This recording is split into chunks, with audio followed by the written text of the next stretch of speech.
Get ready for trending news and entertainment. This is Daily Flash with your hosts, Andrea Jackson and Mitch English.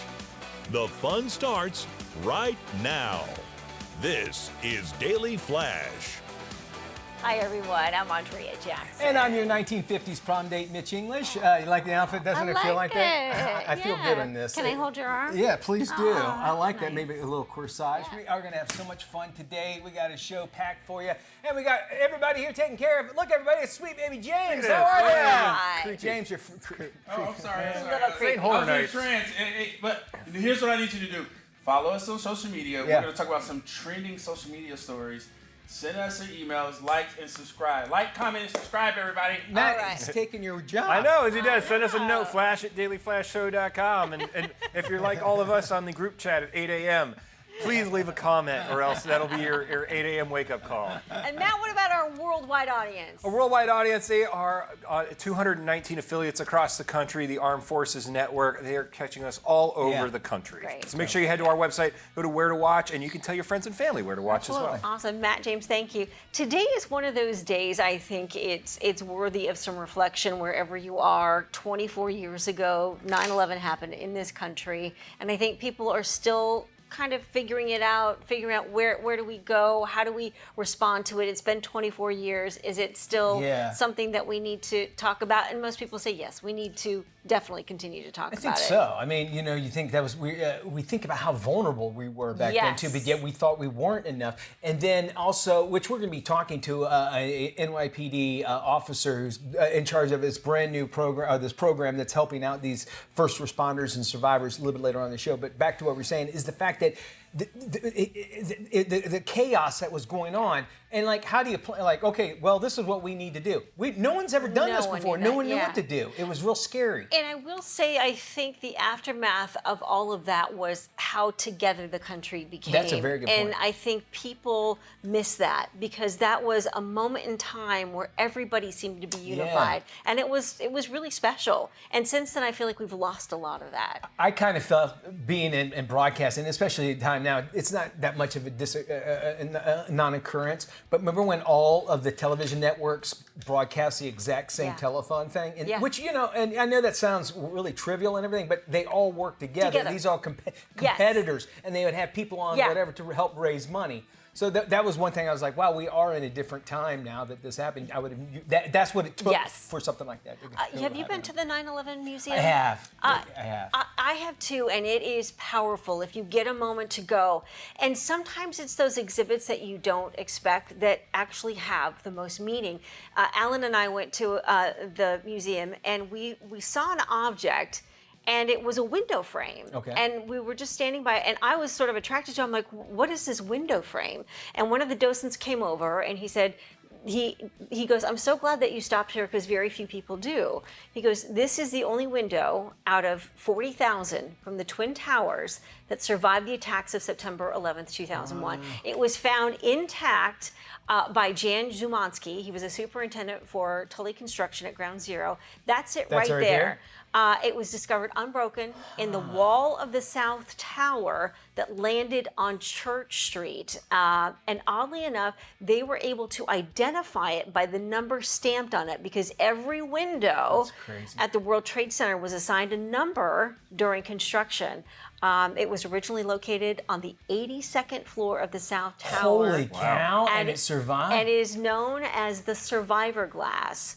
And the window is on display at the 9/11 National Museum and Memorial. And it's astounding to think that that's the only piece of glass that survived in its entirety. Okay, and you look at that, there's so many metaphors inside that. First off, you talk about how, first off, glass, how important it is for us to see the world, if you will. And the fact that, when, people's lives, sometimes we say it's shattered, and this didn't. Do you know what I'm saying? And that, that tells a story. I mean, there's so many, and that's just one side that you can look at. And for that to fall, that's incredible. There is, I grabbed a picture, and I don't know if we have it, but next to the window, it shows you exactly where that frame of glass existed in the piece of wall. I'm not sure if we saw it or not. But the thing that I found was fascinating, too, is that every single pane of glass in both towers were numbered. So they knew, like when they were building it, they knew exactly what pane went where. So they were all numbered, and that's how they were able to identify it. Which makes complete sense because Yeah. like if something broke, I was like, all right, it's number 483. Yes. You would know, like if you told me 483, I would know where to go. Yeah, exactly. But wow, that's amazing. I had never knew anything about that. Even when I was down there, I probably walked right past probably it. because you wouldn't think much of it. But like I said, when we stopped, I was like, "What is this?" And it was so wonderful. The guy came over and he was pleased that we were actually interested in it because he goes, very few people stop here and even ask about this exhibit. And it's those little ones that you really need to pay attention to, I think. And that was fascinating. And to me, that's always stuck with me. So a little bit later on the show, as mentioned, we are going to be talking to actually the Tunnels to Towers Foundation, where they are helping these first responders get into homes. Is a great organization, so you don't want to miss out on and that. And he was Rudy Giuliani's bodyguard. That's right, I should mention that. During, and he went with Rudy, mayor of New York City at that time, down to the trade towers when all of that happened. It's weird how it's different. We all remember. It might be a little bit different, but we still remember the feeling. Definitely is. I was in high school, but this last year, my wife and I went to New York in March, and it was the first time that I'd had a chance while I was in New York. Usually I'm there for business, I'm in and out, and don't get the chance to play tourist. And we got to go by the 9/11 memorial, and you're just sitting there going, what kind of chaos was happening around here at that? And it seems it's so tranquil and very peaceful over there. And it's like, what happened on that morning that just all hell broke loose? Yeah. It's a really odd feeling. And you're like, I don't know how I feel being over Were here, you working that day, that morning? No, I was doing living in radio. Los Angeles, and I remember a friend of ours who lived in New York called the house, and it was 5 o'clock in the morning our time, and I was like, what is she doing calling us at this hour? And then, she was in the American Express building, which was close by, and so she was calling to let us know what was going on. At the time, I was working in radio and in television. At the time, I was on radio, and we had a news intern. They go, and the way he said it, I could still remember. He goes, "Hey, up in New York, some plane hit a building," and we're thinking like a little twin-engine plane. Because or whatever. that had happened recently. Yeah, right. And so we're like, okay, whatever. And then I wouldn't call it guilt, but then once I found out what it was, like why I didn't jump on it and really get going. And all of us are like, what are we supposed to do? Obviously, we stopped playing music. And then I honestly was all day working radio, television, and I just had feeling like this could be the end of the world. I'm serious. I felt that way. Yeah. I think and we've come a long way, right? We have, and I think one of the most memorable broadcasts, and I was listening to it in high school. I probably should have, but I was listening to the Howard Stern show live while all that was going on. I had one of those classes where the teacher didn't care if we wore headphones, and we were listening to that live, and he's right in the middle of Manhattan and sending people up to the roof, and they're watching it and giving a description on there, because all the news channels just kind of jumped in New York, like, what are we supposed to do? Like, are we supposed to bail Nobody here? knew. What are we You're doing? right. Like, that was eerie. I think the part which was also really important is that turn that we all had to take, getting back to live, getting David Letterman back on the air. Mr. Rogers made an appearance, I think, on one of the morning shows, and he was really instrumental. And oddly enough, he was the one that said, we've got to get back to our lives and honor those whose lives were lost, but we've got to move forward. I'm so glad you mentioned Letterman, because Letterman did the show. That's what kind of made me feel a little bit better. Yeah. But I think the one moment that made me realize, okay, we're cool. Speaking of Rudy Giuliani, no matter what you think of him, whatever, he was on Saturday Night Live, and he goes, okay, now it's time to, I think Lorne Michaels or one of them says, it's time for us to, start being funny. And then Rudy Giuliani's like, oh, you're going to start now? Do you remember that line? No, that's brilliant. It was brilliant.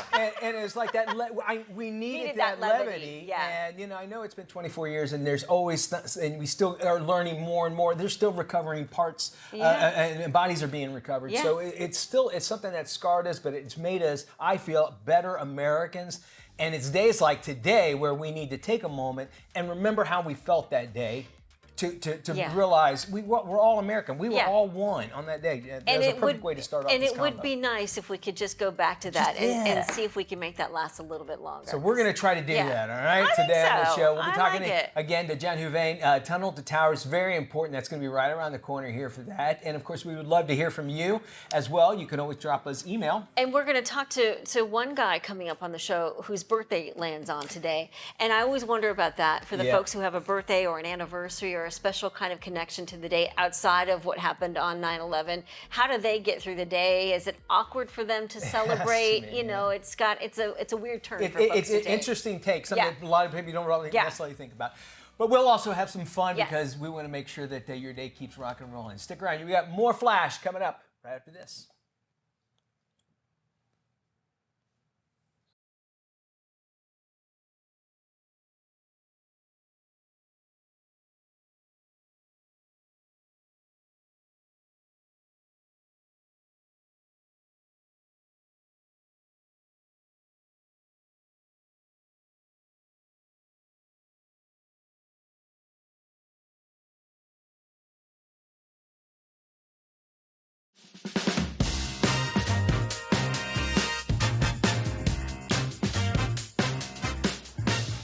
Sometimes the sweetest things can make life easier. And speaking of sweet things, what you got going on in the brown sugar?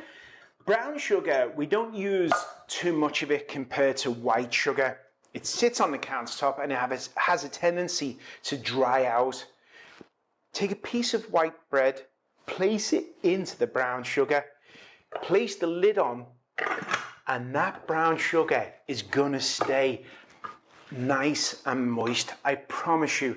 I've been doing this trick for years and it works like a charm. So just taking the white bread, placing it in, place the lid on.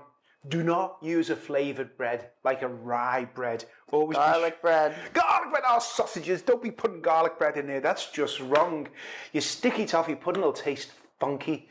Hope you like this tip. I'd like to say, clumps be gone. Ooh, Mrs. Spielberg. Hey, today is definitely a day to remember the September 11th attacks and the lives that were lost or profoundly affected by that day. Joining us right now is John Huvane. He is a retired New York Police Department detective. He is now the vice president of Tunnel to Towers. It's a foundation that made a promise to never forget those lost on 9/11 and the continued impact the attacks have had on Americans and, of course, their first responders. John, welcome to the show, and thank you for your service and what you have done. Thank you. So many people need to know about Tunnel of Towers. I was talking to Andrea about this, where we were on that day, and all I can remember was I just wanted to get home to my family. That's all I wanted. I had to work. I was on TV.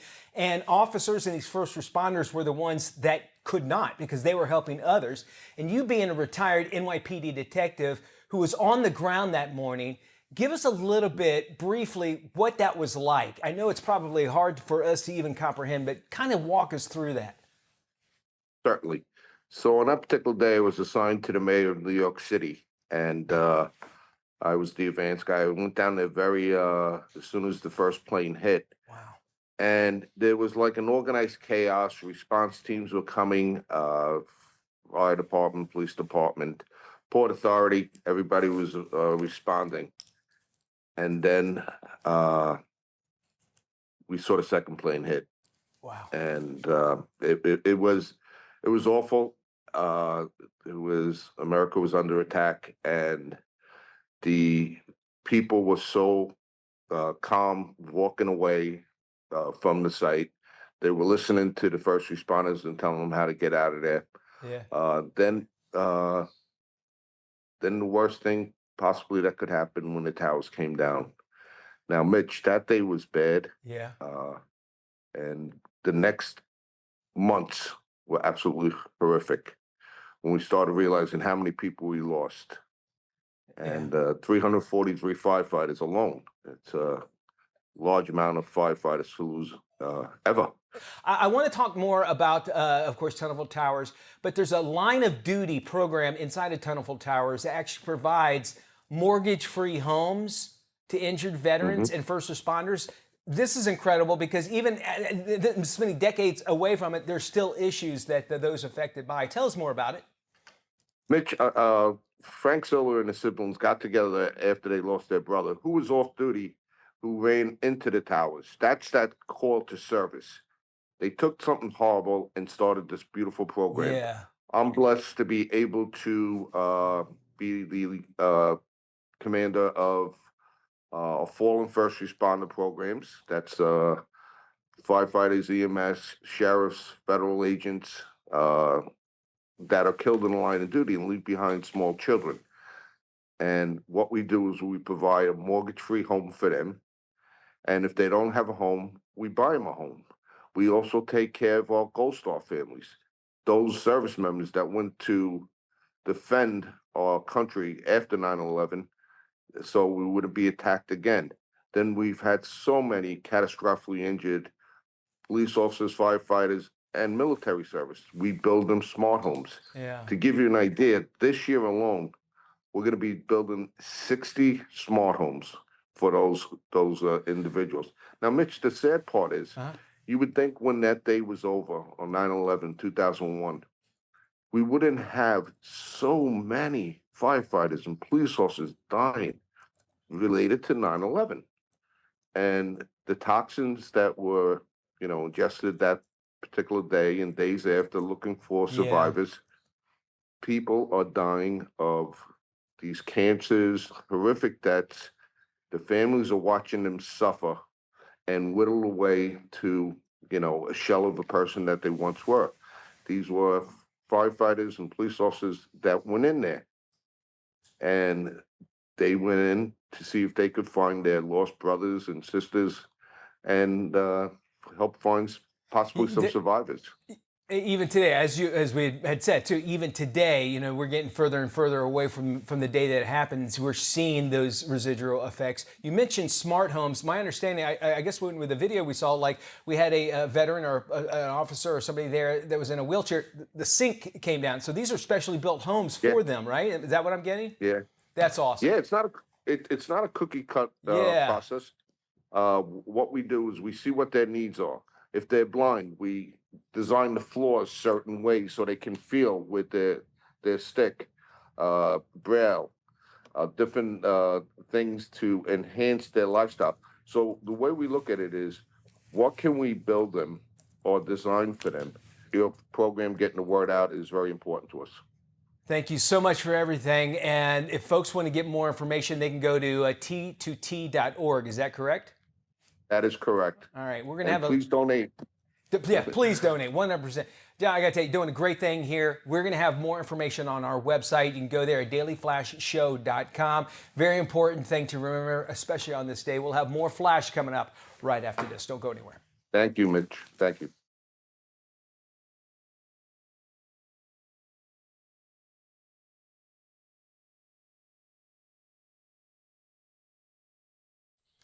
Hey, welcome back to Daily Flash. Mitch and Andrea hanging out with us. It's always kind of different, odd when you have a birthday on September 11th, but there's celebrities out there that are celebrating a birthday today, September 11th. We'll start off. Actress Taraji P. Henson. She is blowing out 55 candles today. Also celebrating rapper Ludacris, who turns 48. And New Orleans native and pop singer Harry Connick Jr. turns 58 today. I always loved his voice. I always loved just hearing him talk with that New Orleans. He's great. You mentioned it, though. Imagine waking up 24 years ago and you're ready to celebrate your birthday, but in an instant the world changes and now your birthday or whatever celebration you have on this day takes a backseat. Yeah, it's actually what happened to our next guest. His birthday falls on September 11th, and he joins us now with a little bit of insight on what it's like to have a birthday fall on 9/11. Tristan Trinkle, thank you so much for joining us today from Atlanta. Hey guys, thanks for having me. First off, happy birthday. Yeah, happy birthday. It's my birthday. Tristan, take us back 24 years ago when you woke up excited about your big day, but then find out that it's not so celebratory. What sort of went through your mind, and how do you handle it nowadays? Well, 24 years ago, I was getting ready to go to senior year classes in high school, and my friends came and woke me up. At that time, only one plane had hit, so we really didn't know what was gonna happen or if it was under attack. I kind of raised an issue with my mom, and she was like, "You just got to get to school." So she sent me right on. Okay. All right. So I want you to kind of do a little bit of a role play here right now. Okay. So somebody comes up to you and they ask you your birthday. So I'll be that person. Oh, hey. So when is your birthday? Oh, it's actually September 11th. Oh. Is that usually the reaction people get? How do they react? That's exactly it. Because every time I had someone even tell me, you can't say it like that. You really just should say maybe the 11th of September or just mid-September, early September. They want me to avoid it as much as I can, but it's my birthday, guys. Yeah, you only get one of them. I always say they can't take away your birthday. That's one of my sayings. Because we were talking about this, maybe you've got an anniversary or a birthday, some sort of special significance to the day. How do you overcome the fact that your birthday is attached to an infamous day? Yeah, it just some years is better than others. Whenever there's like a big anniversary, there's a lot of programming and remembrance about it. It can kind of somber the mood. But I try to keep it low key. I don't know if that's an effect of having a 9/11 birthday, but I just get together with a couple of friends and take it easy and enjoy my time. Okay. Well, we mentioned some celebrities out there that you share your birthday with. I didn't know if you knew those. You share a birthday with Ludacris and that sort of thing. But I'm sure there's other folks. I have no idea. Yeah, isn't that cool? And then me, right? I gotta go to his party. He's here in Atlanta with me. There you go. I'm sure he'll. Just hey, we've got the same birthday. We can come in. He'll let you in. Trust me. Or just drop Andrea's name and they'll let you in. Okay, so we need some training, Tristan. We need some training on what we need to do because, a birthday should be a celebratory thing. But as I said, people, when they find out, they always go that route. How would you want them to treat you, or how would you like the situation to go when your birthday does come up? I wish it would just be a happy birthday. I realize it can't. You know what I mean? It is really overshadowed. Yeah. But I wish they would just wish me well and smile. Okay. Maybe give you a little extra hug too, or something like that. Yeah, I can understand that. Yeah, and again, it's one of those. Unfortunately, it's always going to be that way, And it's people, you seem like you have such a great attitude about it. It's going to be people like you that say, "Yeah, I was born on a day that is not a wonderful day in history, but you know what? I can make it better." Right? I can make the day even better, that sort of thing. Absolutely. So, Tristan, tell us a little bit more about yourself. We know that you work in production in Atlanta. What do you do? I am. Right now, I'm on teleprompter on a game show that's coming out soon. I think it premiered yesterday. Okay. And we're hustling out here. What kind of game show?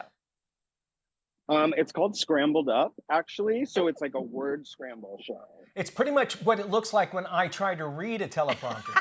It sounds like. There you go. You can ask Adriana in here about that. That's cool. And you're working in Atlanta. I know a lot of exciting stuff is happening in Atlanta. What's the production scene like there for you? Yeah. TV, film. It's good. The business has been hit kind of by a couple strikes, moving overseas. So we're hanging on to the production world as best as we can out here. Marvel just moved. That was a big bummer. But we're making it. Yeah, and it's Atlanta. I mean, Atlanta is one of my favorite cities in the world. So at least you have that. It's a great city. Yeah. And Tristan, we wish you a very happy birthday, an awesome day. Your attitude, just keep on spreading it around, and we'll get through this. We just want you to get yourself a nice present on us, okay? Whatever you want. Okay. Spend as much money as you want for yourself. Yeah, because Hugo, who you used to work with, will pay for it. Yeah, so he'll handle all pick of up it. the bill. Awesome. Yeah. I'll send so the we'll bill. just send it to Hugo. Tristan, happy birthday. Happy birthday, buddy. Thank you so much.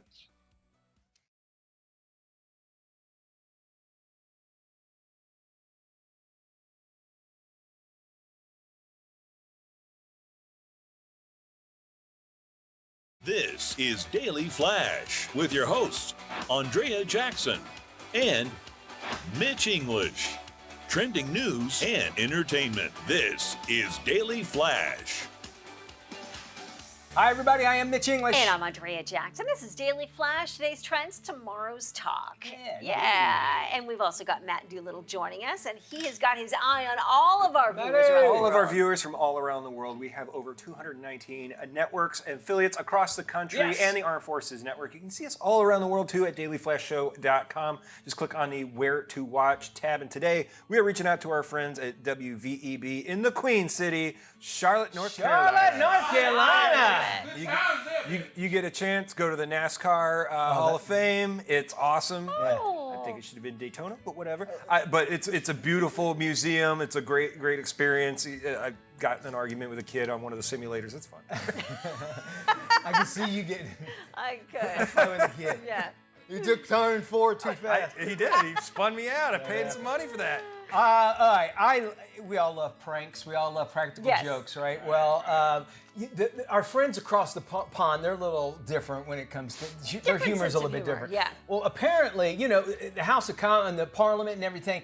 A lot of times there's yelling going on and everything going. Well, and then their wigs. And that sort of thing. Yeah, you're right. Well, that's probably why they're that way. Probably. Well, somebody what they had done was every time this guy would go up to talk, one of these members of Parliament, you would start hearing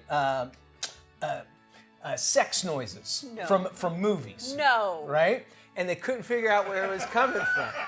Every day. Like How Harry Met Sally type stuff? Thank you. Yeah. So imagine that's it. Except they were long. So they did a sweep. Somebody went and got a cell phone, made it the ringer,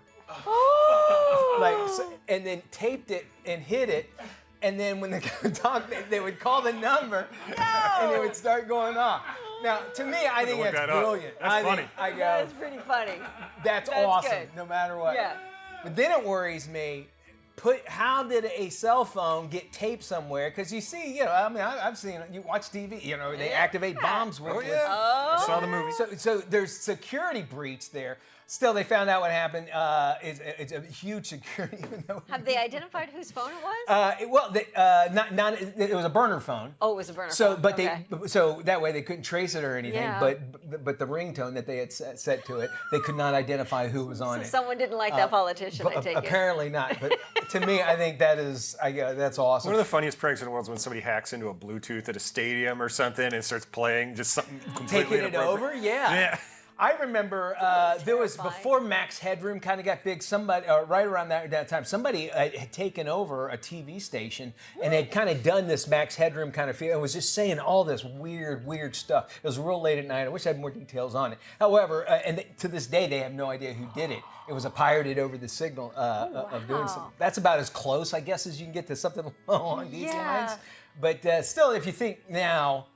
Overtaking the Bluetooth is awesome. Well, somebody took over one of those digital billboards in Tampa that one time. That's right. And I probably shouldn't say this, but I've heard, okay? What'd you do? Do you know those construction signs, those construction signs that say Main Street blocked off? Yeah, and digital, right? The digital signs. They say all you do is open it up. There's a keyboard, and 9 times out of 10, the password to get in is already on, kind of like what we have in the back there. The password to get in is already on. I know somebody's going to yell at me for doing this, but it's the truth. Don't make the password so easy if you don't want people to hijack those traffic signs. Who knew there was a keyboard tucked away inside there? Yeah, you have to, I guess, to put on whatever you're going to put on the screen, right? You have to have a keyboard on those traffic signs, but... Here's the thing, though. I don't know if I just encourage kids to do that. There are cameras everywhere. And now so if you do that, you will likely get caught, and that's not a good thing. Not a good thing? No. All right. We don't want you to do that. You want to type in that we will be back right after this. Do that. I like that. Good call. KSA Entertainment is dedicated to uplifting the communities we serve. Through KSA Cares, we're bringing awareness to the causes that matter most, supporting those who work tirelessly to make a difference. From honoring veterans to championing environmental responsibility, KSA Cares is committed to inspiring positive change. At KSA Entertainment, we're here for the stories that bring us closer. Innovate with us. We can make a difference. Hey everybody, welcome back to Daily Flash. I'm Mitch English along with the lovely Andrea Jackson. And today I'm taking Andrea to the movies. Yes! Yeah. Which one, Mitch? I'll give you a little hint. Okay. Hey Gabby! The dollhouse! Not over dramatic. I think we're moving! Everyone, lean left! The other left, baby box. I'm learning so much today!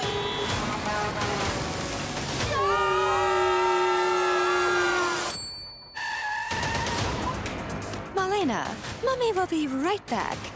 Who is that? I love it. Andrea, guess what? Gosh, what? Because I'm well known around the dollhouse, I've actually called my friend Gabby right here, and we're going to play a little game. Everybody, welcome Gabby here. Gabby, first off, we got to get whoever does your hair needs to do my hair. I Seriously, love it. best All right, hair ever. so what we're gonna do a little trivia game, Andrea, with Gabby. And if you win the trivia game, we at the Daily Flash are gonna give away advanced screenings of Gabby's Dollhouse in Orlando. Okay. So you gotta make sure it all counts on you. Okay. All right, here we go. Here's the questions Gabby. Okay, about Gabby, and I'll tell you what. I'll even let Gabby help you out a little bit here. Okay. What is the name of Gabby's mailbox that delivers surprises? Ooh, okay. So think out, what is the name of the mailbox?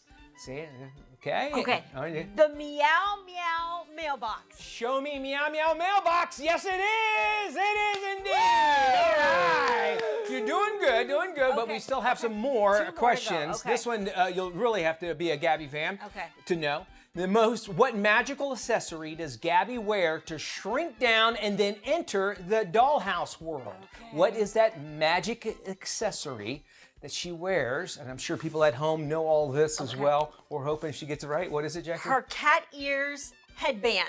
You're saying cat ears headband. This up here? Yes. Show me cat ear headband. Yes, it is. Very good. That's right. I do my best, Charles or Richard Dawson here. Not very good. All right, I got one more question. You're doing really, really well. Yes. Here we go. Last question is, for all of the catnip and everything, which character is half cat and half fish? Ooh. Think about that. Which character is half cat and half fish? Half cat and half fish. Who would it be? We're going with Meerkat. Meerkat?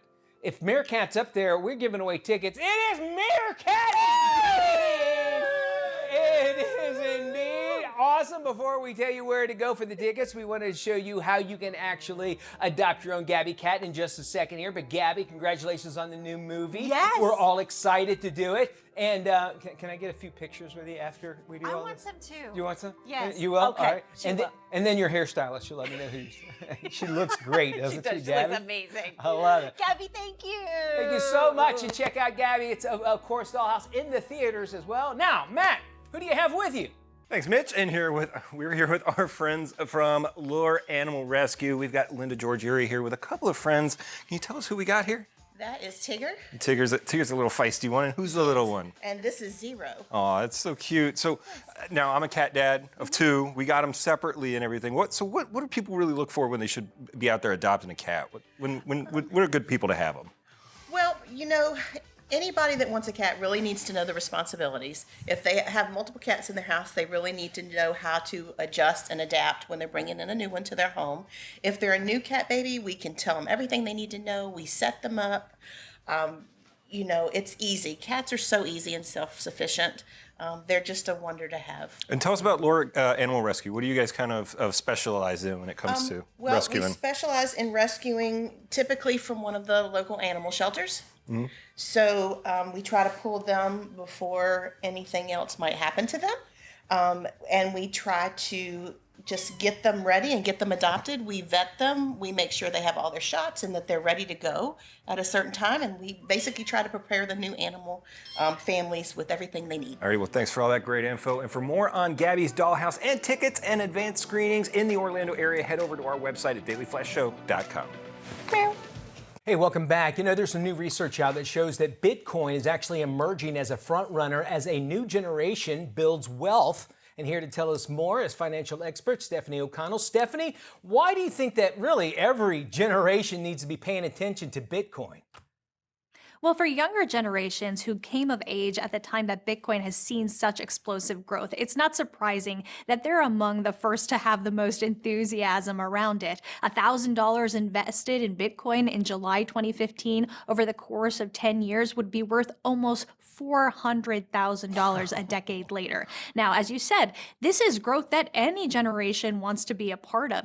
Even for those of us who are older or planning for retirement or even nearing retirement, we want to preserve the purchasing power of our dollars and not lose the value of that money to inflation. And so we can use Bitcoin as a tool in our investing portfolio to do that. Easy Bitcoin. I love this term. Tell me more about it and how is this tool actually making it easier for people to invest? So, this new survey finds that 88% of Americans trust Bitcoin to grow their money over the course of the next decade. But almost half of them say it's just too hard to get started, it's too complicated, they don't know where to begin. That's why Easy Bitcoin, the app, was launched to make that process incredibly simple and to allow people to set up recurring buys, just like you would have from your 401k maybe. Okay. Have money invested into your retirement accounts automatically. You can set up recurring buys on the Easy Bitcoin app to set money aside on a regular basis and build up your contributions over time. Love this. People want to invest. They want more information. Where do they go? They can go to easybitcoin.app or just go to the App Store and download Easy Bitcoin now. All right, start making that money. Stephanie, thank you for joining us. Of course, we'll post this information on our website, dailyflashshow.com/FMI. The 2025 Voices of Gen Z study from Gallup and the Walton Family Foundation reveals that student engagement is at a 3-year high. Joining us now with more insight from the study is Romy Drucker. Romy, welcome. What do students say they need to help them prepare for life after high school? The number one factor we consistently hear from Gen Zers, and which is affirmed in this survey, is relevance. Students want their learning to feel relevant, and they want knowledge that prepares them for jobs of the future. But only 37% of students in this survey say that their coursework feels connected to the real world. So we have more work to do to think about how to make school a place that prepares them for life. Romy, how can schools better connect learning to real-world careers? Because we're seeing this happening with so many students going to college, they graduate, and yet they're left with huge amounts of student in debt and no career. So this has to start at the junior high school level. I feel really inspired by schools I've seen that have career-connected learning in practice. This is learning that marries academics with real-world projects and experiences. We need to see more of that. And what we know is that models like career academies, they set students up for a path to success, getting them ready for jobs in their futures. And it's the kind of experience that students want in school. And where can we go for more information? You can find more information at our website, waltonfamilyfoundation.com/Gen Z study. Romy, thank you. All right, well, football season, it is here, and you're probably looking for really simple, high-impact ways to upgrade your game day menu, right? NFL alum and Food Network star Eddie Jackson joining us with a fresh set of ideas for the 2025 season. Eddie, tell us about the new tips for a no-fuss tailgate. I'm here in Buffalo, New York for the National Buffalo Wing Festival, and I've teamed up with Boda Box this football season to kind of get people to get beyond burgers and beer and think wings and wine. And I've created some unique recipes specifically for Boda Box to pair with some of their wines, all right? So first I have a oven-roasted herb wing that's tossed in a white wine sauce, and I pair that with the Boda Box Pinot Grigio. Citrus notes is going to be light and refreshing. And then I have a traditional wing that's kind of buffalo style, but instead of buffalo sauce, I have a harissa and garlic sauce to toss the wings with, and that's going to be paired with the Boda Box Sauvignon Blanc. That's going to be refreshing, crisp, has some citrus notes in there. It's a perfect pairing. I'm a grill guy, so I have to have some type of grill or smoke element. So I created a tandoori style wing that's marinated in yogurt, garam masala, ginger, and garlic, tons of other spices. It's going to go right on the grill. And that pairs so well with the Boda Box Revolution, which is a red blend. And that's going to go so well with the char and the smoke that you get from the grill. Now, all these recipes you can find on bodabox.com/football. And if you want to get in on the action, if you have a really good creative recipe, you can submit that at bodabox.com/football for a chance to win 2 tickets to the big game. That's right. Submit your recipes at bodabox.com/football, and you will have the opportunity to win 2 tickets to the big game. So go check it out. Check out my recipes. Submit your wing recipes, and hopefully, just hopefully, I'll see you at the big game.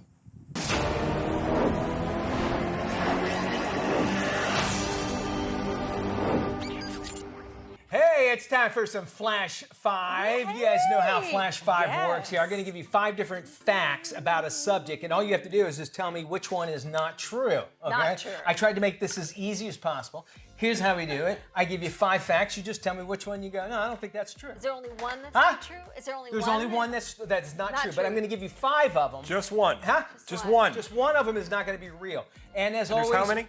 Just one of them is not going to be real. And as always at home, you're allowed to play, but as And David what's the name of the segment? Fast 5.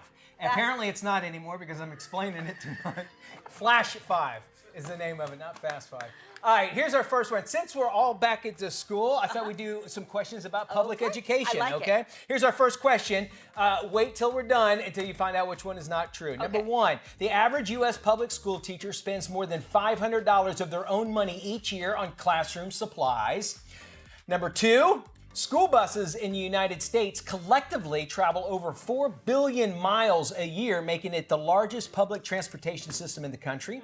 Number three, in Finland, public school students don't start formal schooling until they're 7, and yet they still outperform most countries academically.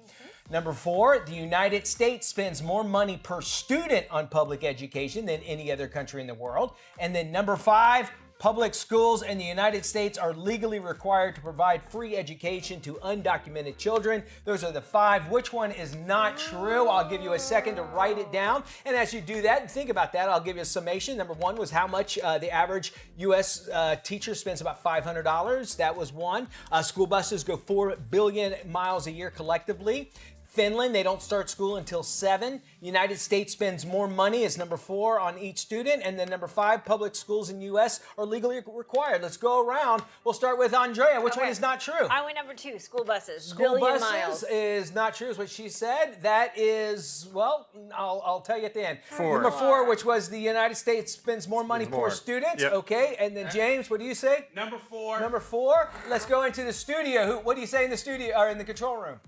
Control room says Number 3. 3. It's actually 4. There are other countries that spend more money Knew than it. the United States. Congratulations on everybody who's at 4. I got my degree. Hey, welcome back to Daily Flash. As we continue to honor the lives lost on September 11th, 2001, we want to leave you today with footage showing you the history of the World Trade Center site. Yeah, from the 1968 construction of the original Trade Center to the completion of the new Trade Center in 2015, it has been 24 years since 9/11, and we will never forget.